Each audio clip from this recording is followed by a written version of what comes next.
The minute hand on the vintage wall clock inches toward another quarter hour as I check my watch for the 100th time. 25 minutes late. The ceremony should have started 25 minutes ago. Through the window of my bridal suite, rows of white chairs stretch across the vineyard lawn like piano keys. October sunlight sparkles off crystal glasses arranged on reception tables, and white roses climb the arch where Mark waits. Where I should be standing right now, becoming his wife. Claire? Sarah, our wedding coordinator, peers around the door. Her professional smile wavers at the edges. Should we, perhaps? Just 5 more minutes. My voice comes out steady, but my hands tremble as I check my phone again. No missed calls, no text messages, no explanations. The lace sleeve of my wedding dress catches on my engagement ring as I scroll through my contacts. Mom, Dad. Their numbers stare back at me, unused since the rehearsal dinner last night when everything seemed fine, better than fine. Mom had actually hugged me, told me I looked beautiful. Dad had cleared his throat in that gruff way that means he's holding back tears. A gentle knock breaks through my spiral. Claire? Mark's voice carries through the door, warm and worried. Can I come in? You're not supposed to see me before, the words catch in my throat. Pretty sure we're past that superstition now, sweetheart. I smooth my dress, an automatic gesture Mom drilled into me since childhood. Always be presentable. Never let them see you rattled. Come in. Mark steps inside, handsome in his tuxedo, his face etched with concern. I try to smile, to be the composed bride, but something in his gentle expression makes my careful walls crack. They're not coming, are they? Lily just called your Aunt Patricia. Jenny, my maid of honor since 7th grade, touches my arm. Her voice drops to a whisper. Your parents are at Amanda's birthday brunch in Palm Springs. The words don't make sense at first.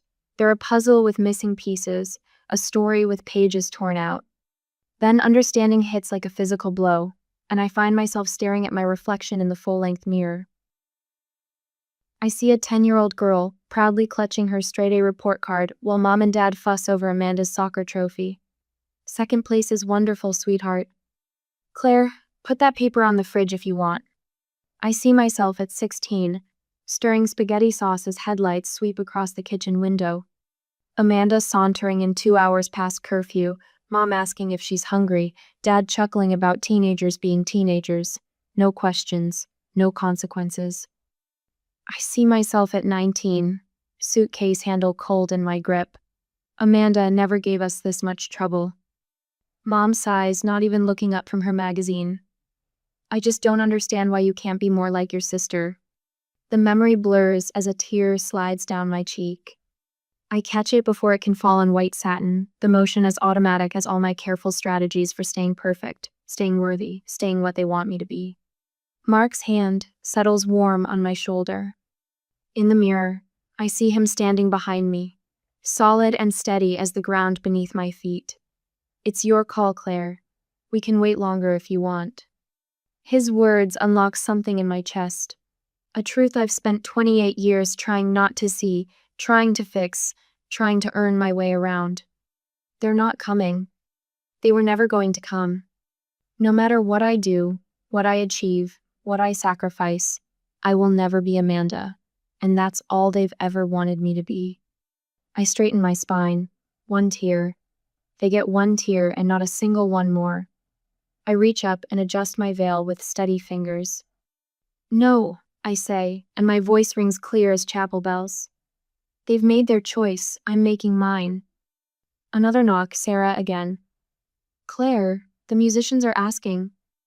Tell them to start the processional. I meet my reflection's eyes. They're clearer now, stronger. I'm not letting them ruin today.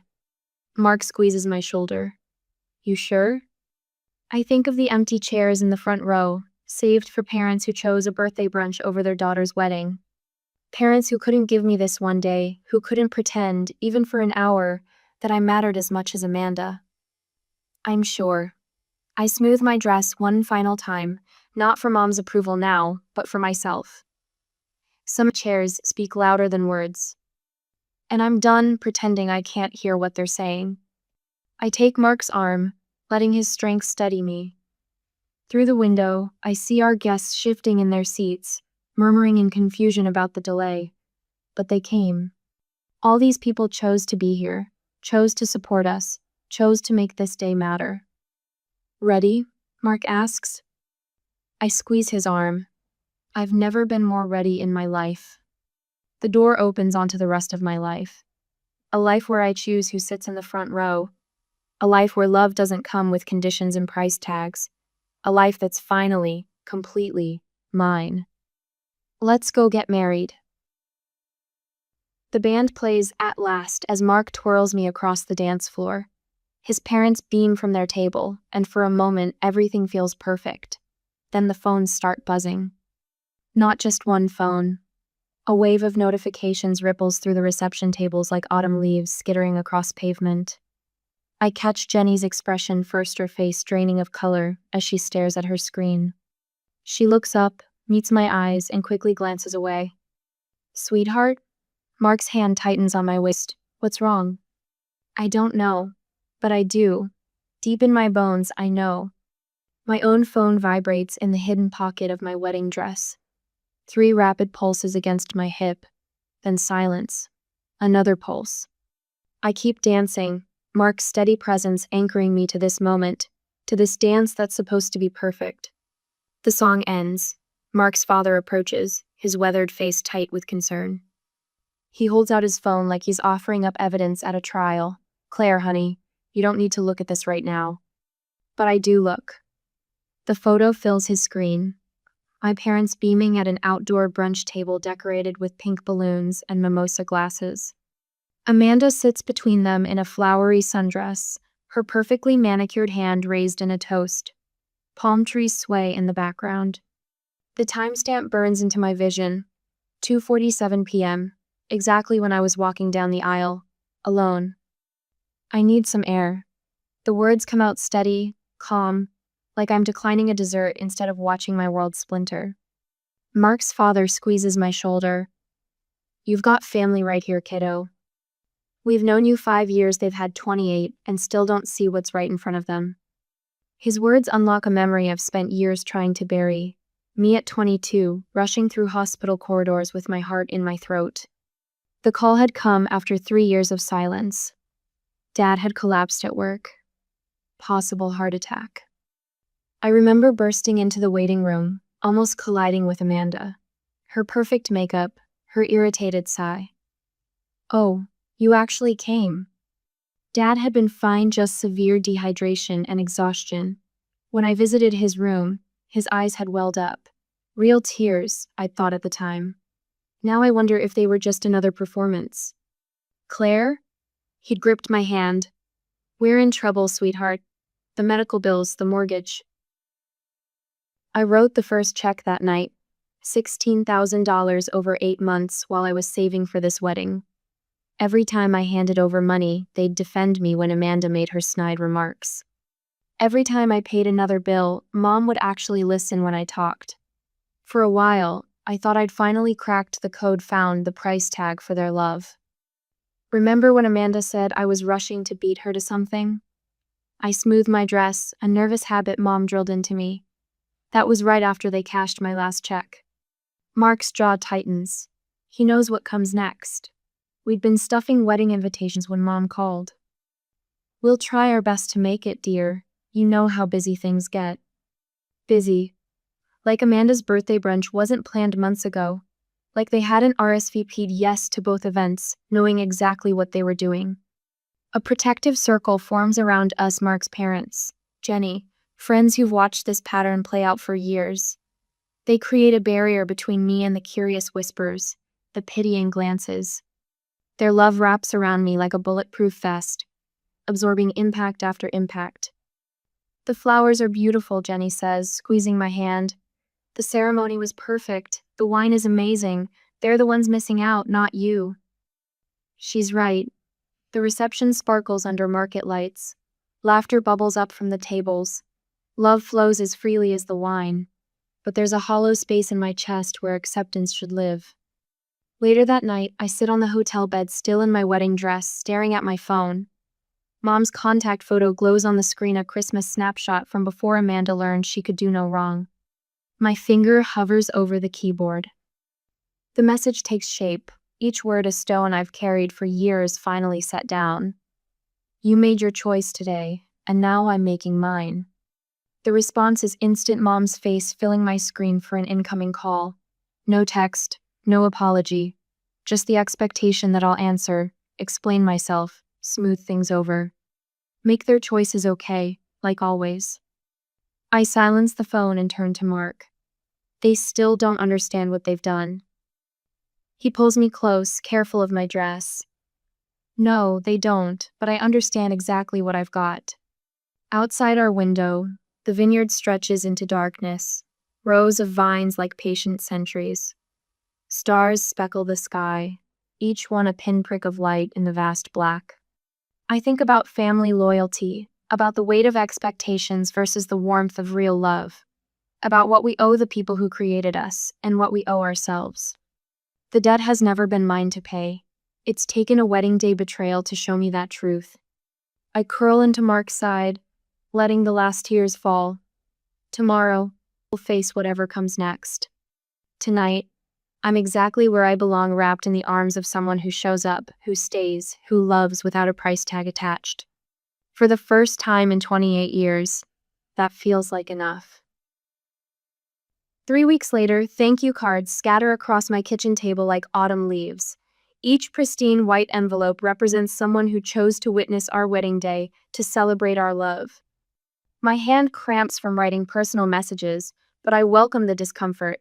It keeps me focused, keeps me from checking my phone, even though it hasn't buzzed in a week. The doorbell shatters my concentration. Not a gentle press, a prolonged ring that makes my shoulders tighten. I already know who it is before I open the door. Mom stands in the hallway, her pearl necklace gleaming against her coral blouse, the same blouse she wore to Amanda's birthday brunch. Her lips quiver with what anyone else might mistake for emotion, but I recognize the theatrical tremble from countless childhood moments. How could you tear this family apart over something so petty? The words burst from her before I can even step back to let her in. I hold the door open wider, my bare feet cold against the hardwood floor. Come in if you want to have an actual conversation. She sweeps past me, designer purse clutched to her chest like armor. Her perfumey same scent she's worn since I was little fills the entryway. The familiar rose and jasmine notes that once meant comfort now make my throat tight. Amanda is heartbroken. Mom paces my living room, her heels clicking against the floor. She can't sleep, can't eat. Your behavior has affected everyone, and over what? A party? The word hits like a slap. A party? It was just a wedding, Claire. Your sister only turns 30 once. My hands still on the back of my couch, gripping the fabric. The familiar fog of invisibility creeps in, that childhood sensation of dissolving, becoming transparent, unreal, but something else rises with it. Something with teeth. My wedding wasn't just a party. My voice comes out quiet, but it cuts through her theatrics like a blade through silk. Here we go again with the dramatics. I moved back here when Dad got sick. The words fall like stones between us.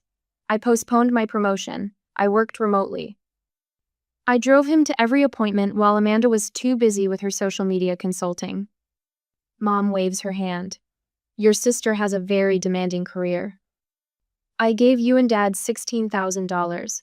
My voice grows steadier with each truth. $16,000 that I'd saved for my wedding. Amanda wouldn't spare a dime. After everything we've done for you? What exactly have you done? I straighten, release my death grip on the couch. Besides, compare me to Amanda my entire life? Besides, show up to every soccer game she played while missing my honor society induction? Besides, choosing her birthday brunch over my wedding? You're being melodramatic, as usual. Mom's voice turns sharp. Your father is devastated by your behavior, and Amanda says you've always been jealous of her. A strange calm washes over me. Like stepping into the eye of a storm, everything's suddenly clear and quiet. I see the pattern laid bare, the guilt trips, the gaslighting, the constant deflection. I'm not asking for special treatment. I walk to my front door, rest my hand on the knob. just equal treatment. And until you can acknowledge what you did, what you've been doing my whole life, we have nothing more to discuss. Claire Elizabeth Morgan, you will not dismiss me. Yes, I will. I open the door. Not with a dramatic swing, but with the quiet determination I learned from years of being the responsible one, the reliable one, the invisible one. Goodbye, Mom. She stands there, mouth opening and closing like a fish suddenly finding itself on dry land. Then her face hardens into familiar lines of disapproval. You'll regret this. When you have children of your own, you'll understand what you've done to this family. The door closes behind her with a soft click. My hands don't shake, my eyes stay dry. The fog of invisibility has burned away in the sunlight of truth. My phone rings. Amanda's name lights up the screen, her contact photo showing her perfect smile, her perfect life, the life that has cost me so much of mine. I answer because old habits die hard. Hello? Claire. Her voice drips honey and arsenic. I've been thinking about everything that's happened, and I think I know how you can make things right. I wait. The silence stretches between us like a tripwire. I'm starting a business. Each word precise, calculated. A real one this time, not like my other projects. I need $30,000 to get it off the ground. My laugh startles us both. You want money from me? Now? You owe the family after everything we've done. The honey dissolves, leaving only poison. Mom and Dad sacrificed so much for your education, your wedding. My education that I paid for myself? My wedding that you all skipped? God, you're still hung up on that? It was just a party, Claire. You know what your problem is? You've always been. I press the red button on my screen, ending her sentence, ending the conversation, ending 28 years of making myself smaller to fit inside the box they built for me.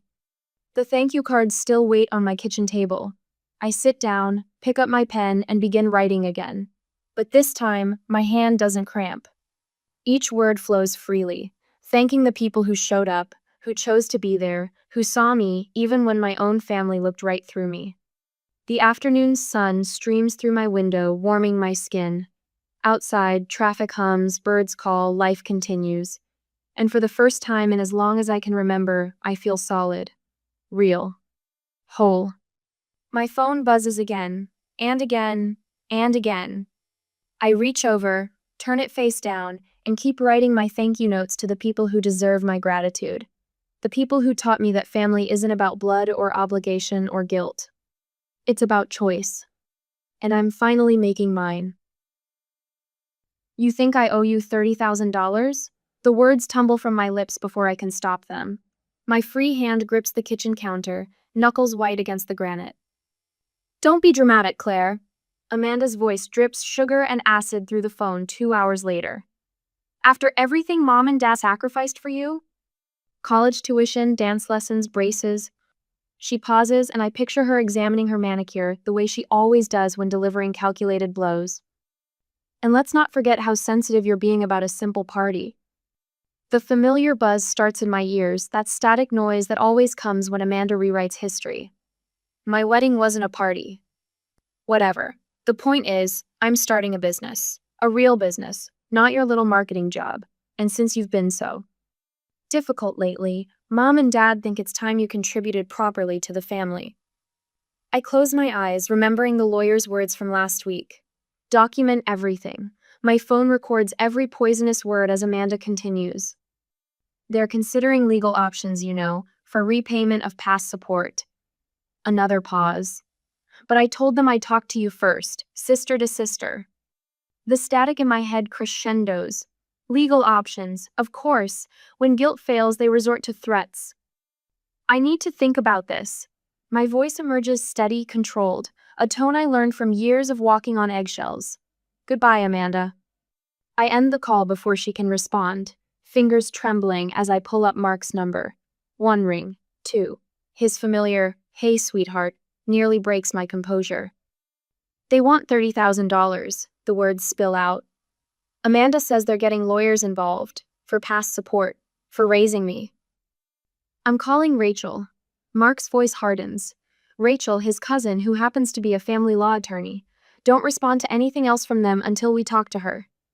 The call with Rachel comes that afternoon, An hour after the call, I was in her office. Her office smells like coffee and old books, nothing like the sterile corporate spaces where Amanda conducts her business ventures. They have no legal claim. Rachel's pen scratches across her yellow notepad. Parents are legally obligated to provide basic care and support for their children. They can't retroactively demand payment for doing what the law required them to do. My shoulders drop an inch. What about the money I already gave them? The $16,000? Rachel flips through her notes. That was a gift, not a loan. Unless they have documentation proving otherwise? I shake my head. They said they'd pay it back, but they never put it in writing. Rachel's eyes soften. Claire, I need you to understand something. This isn't about money. This is about control. The truth of her words settles in my chest like a stone. My phone buzzes. Dad's number lights up the screen. Rachel nods, and I answer on speaker. Princess. His voice wavers, nothing like his usual confident tone. We need to talk about the family situation. My heart clenches at the old nickname. He hasn't called me that since I was 12. Your mother and I, we're facing some difficulties. Medical bills, the house needs repairs. He clears his throat. We might need to stay with you and Mark. Just temporarily. The familiar weight of obligation presses against my ribs. How many times have I carried their burdens? How many times have I believed this sacrifice would finally make them see me? Rachel slides her notepad across the desk. In clear, steady handwriting, they're escalating because you're breaking free. I'll need to discuss this with Mark. My voice stays level, and I'll need everything in writing. Writing? Dad's tone sharpens. We're family, Claire. Family doesn't need contracts. Family also doesn't skip their daughter's wedding for a birthday brunch. The silence stretches between us like a rubber band about to snap. I'll text you later, I say, and end the call. Rachel hands me a tissue. I hadn't realized I was crying. That evening, Mark and I sit at our kitchen table, property listings spread before us. The renovation project we'd planned for next year suddenly feels suffocating. Too close, too accessible. The Seattle job offer is still open. Mark's hand covers mine. They'd want me to start next month. 5 states away. Far enough that dropping by unannounced would require real effort. My phone chimes. A text from Mom. Your sister needs our support right now. Why are you being so selfish? I type 6 words. I've consulted an attorney. No more money. The response comes in a barrage. First Amanda, you ungrateful little snake. Then Mom, after everything we've done for you. Dad, your mother is heartbroken. We're a team. Mark's voice anchors me as the messages pour in. Their manipulation stops now. I silence every contact except his. The quiet that follows feels like standing in the eye of a hurricane, terrifying and peaceful all at once. Sometimes I whisper, staring at the Seattle listings, the only way to be seen is to disappear. My Aunt Patricia calls an hour later. Your mother says you've abandoned them in their time of need. Her voice carries decades of family dynamics. Claire, honey, you need to be the bigger person. I've been the bigger person my whole life. The words rise from some deep, untapped well of truth. I'm done making myself small to make them comfortable. I hang up and block her number too. In the sudden silence of our kitchen, Mark pulls me close. Through the window, I watch the sun set behind the hills where my parents' house sits. Tomorrow, they'll try again. Different tactics, same goal. But tonight, in this moment of quiet revolution, I finally understand. Their power over me was always an illusion, one I chose to believe. I turn away from the window and face my husband. Call Seattle, tell them we'll take it. The rest of the evening passes in a blur of logistics and listings. But underneath the planning, a strange lightness fills my chest. Not happiness, not yet, but something closer to freedom. My phone sits silent on the counter, dark screen reflecting the kitchen lights. In its black mirror, I see the ghost of who I used to be, good daughter, the reliable backup, the endless well of support. She's gone now, and in her place stands someone stronger.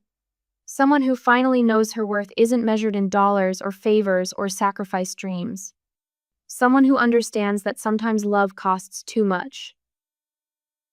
The sun stretches long shadows across hardwood floors Mark picked for our new Portland home. 3 months of quiet mornings, predictable routines, peace. No drama, no guilt-laden phone calls, no Amanda. Until now. My parents' Mercedes pulls into our driveway, Amanda's red Audi right behind it. My stomach clenches as I watch from the kitchen window. Mark left for Seattle 2 hours ago, a business trip we'd planned for weeks. They must have known, must have waited. The doorbell chimes. I count to 10, straightening my spine the way I learned in college debate club. Whatever comes next, I won't let them see me flinch. Mother's face crumples when I open the door. Claire, sweetheart. Her voice wavers, practiced tears brightening her eyes. Dad stands behind her, mouth set in that stern but concerned expression he perfected during my teenage years. Amanda sniffles, mascara artfully smudged. Perfect casting for their little intervention. This is unexpected, I say, keeping my tone neutral. The words taste like chalk. A daughter shouldn't need an invitation to see her parents. Dad's voice carries that familiar weight of authority, of obligation. Especially when they've driven hundreds of miles to make things right. Amanda pushes past them into my foyer, uninvited. Her designer heels click against the hardwood Mark and I installed together. Nice place, she says, but her nose wrinkles like she's smelling something unpleasant, though it's a bit remote. That was the point. I leave the door open, a clear message they pretend not to see. Mother sinks onto my couch, hand pressed to her chest. The doctor says my blood pressure. She pauses for effect. Well, the stress of this family situation isn't helping. I'm sorry to hear that. The words come automatically, years of conditioning trying to take over. I push them back. Dad paces, each step deliberate. Claire, you've always been the sensible one. This distance, these accusations isn't like you.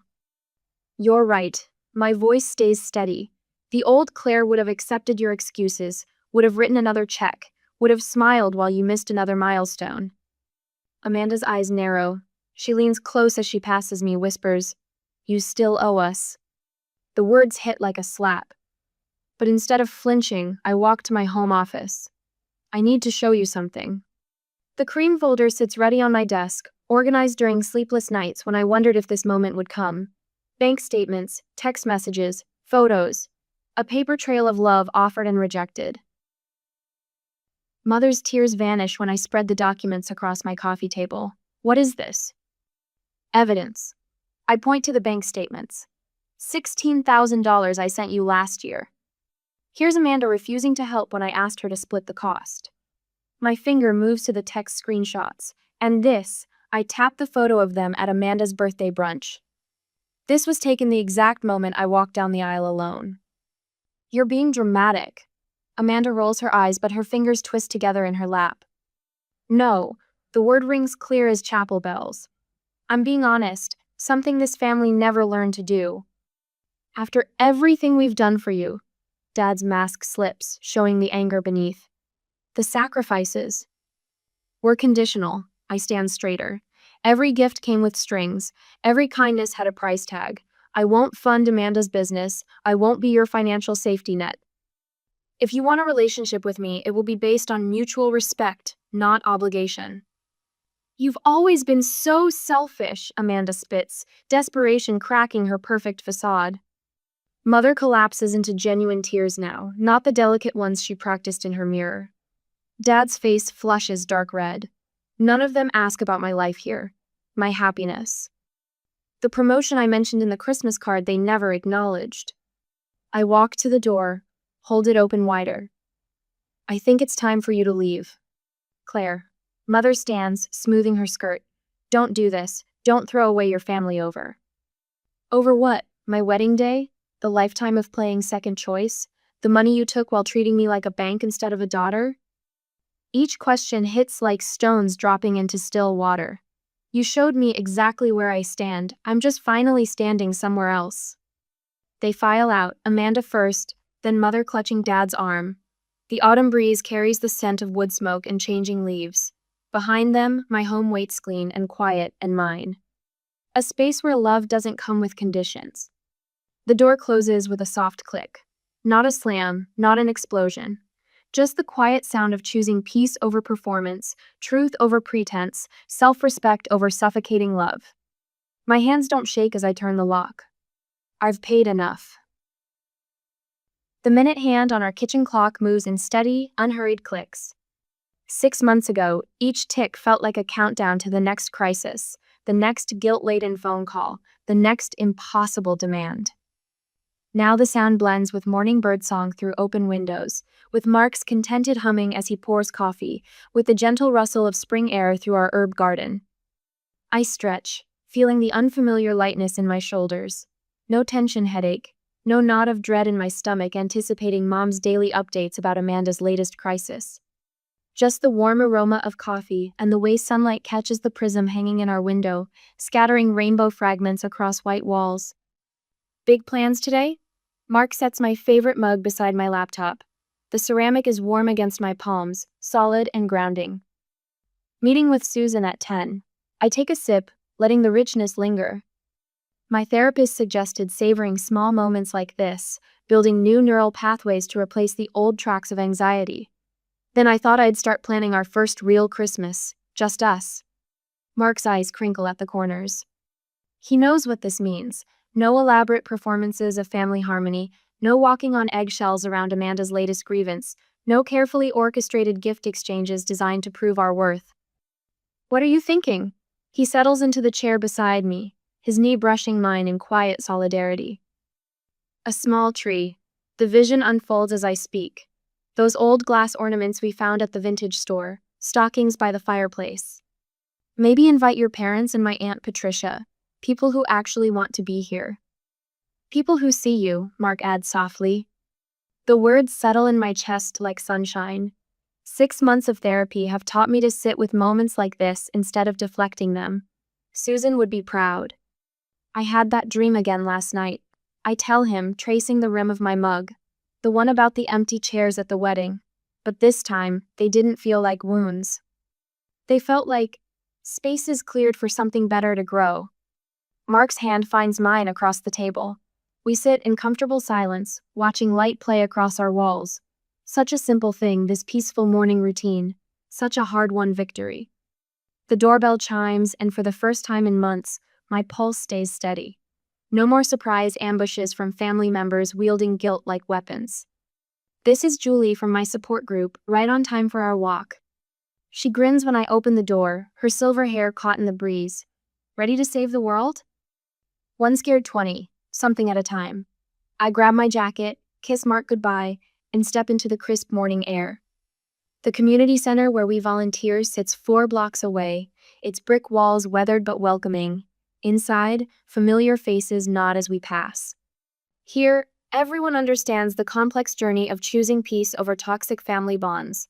No judgment, no pressure to reconcile, just quiet support and shared wisdom. My first appointment today is with Rachel, barely 23, clutching tissues as she describes her mother's latest manipulation attempt. 6 months ago, her story would have cracked my careful defenses. Now I can sit with her pain while maintaining healthy boundaries of my own. But if I don't help them with the down payment, they'll lose the house, Rachel whispers. What kind of daughter lets that happen? A daughter who recognizes that her worth isn't measured by her bank account. The words flow naturally now, hard-earned truth rather than rehearsed wisdom. You're not responsible for fixing their financial choices. Recognition flickers in her eyes, the same awakening I felt that day in our sun-filled kitchen, saying no to Amanda's business loan demand. Rachel straightens slightly, tissues forgotten in her lap. Later that evening, Mark and I host dinner for our chosen family. Julie and her partner, 2 couples from our neighborhood, my Aunt Patricia who drove up from Eugene.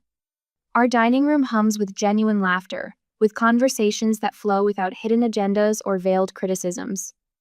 I raise my glass, catching Mark's eye across the candlelight, to finding the courage to choose peace, even when it's the harder path. The words echo off walls that have never heard a manipulative accusation, never witnessed a guilt-fueled breakdown. This space is ours, filled only with relationships we've chosen to nurture. After our guests leave, I stand on the back porch, watching the sun paint the sky in gentle oranges and pinks. A year ago, I would have been compulsively checking my phone, bracing for the next family emergency. Now the only sound is the soft click of the door as Mark joins me, his familiar presence steady as the ground beneath my feet. Peaceful evening, he murmurs, wrapping an arm around my waist. I lean into his warmth, watching stars emerge above Portland's twinkling lights. The truth settles over me like a soft blanket. Sometimes the family you're born into teaches you what love isn't. And that lesson, painful as it is, helps you recognize what love truly is. This quiet contentment, this mutual support, this freedom to exist without constant judgment or demand.